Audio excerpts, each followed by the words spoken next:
There was a big national election in South Korea in which South Korean voters went to the polls to determine whether the president, President Yoon, whether he was doing a good job. This was the South Korean version of the midterm election here in the United States. The results of the election were not good for President Yoon and his ruling party, in the sense that the main opposition party holds a majority in the legislature, and the ruling party lost some seats.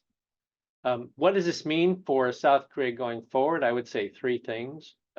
First, in terms of foreign policy with the United States and with Japan and other like-minded partners and allies, I don't really expect to see much change.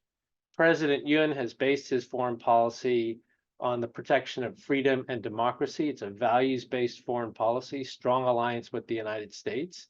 And I expect that he will continue to hold to that line for the remaining 3 years of his single 5-year term as president.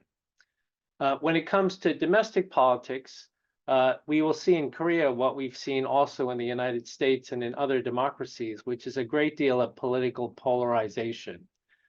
Because you have a president that does not have control of the legislature, it will be difficult. Politics will be very difficult. Policymaking will be very difficult in South Korea over some of the bread and butter issues, including housing prices, employment, the price of food, and big business going forward.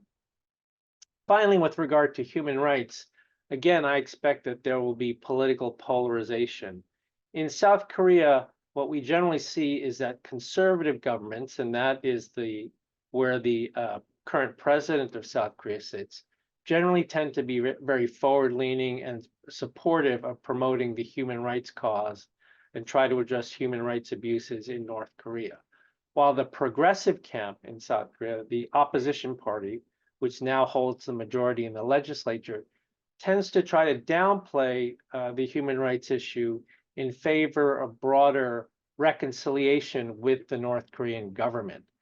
So it looks a little bit different than we normally think about human rights around the world, but that is sort of the political algorithm in South Korea. So what I expect to see is that the government themselves, the Yoon government, will continue to push forward with the human rights agenda that tries to promote the human rights of North Korean citizens, while the opposition in the legislature will try to downplay or try to block any legislation or executive action by the government to try to address human rights abuses in North Korea.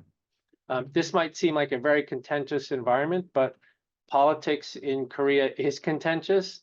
It is a vibrant democracy, not unlike democracies elsewhere in the world. And for this reason, we will always see a lively debate on these sorts of issues.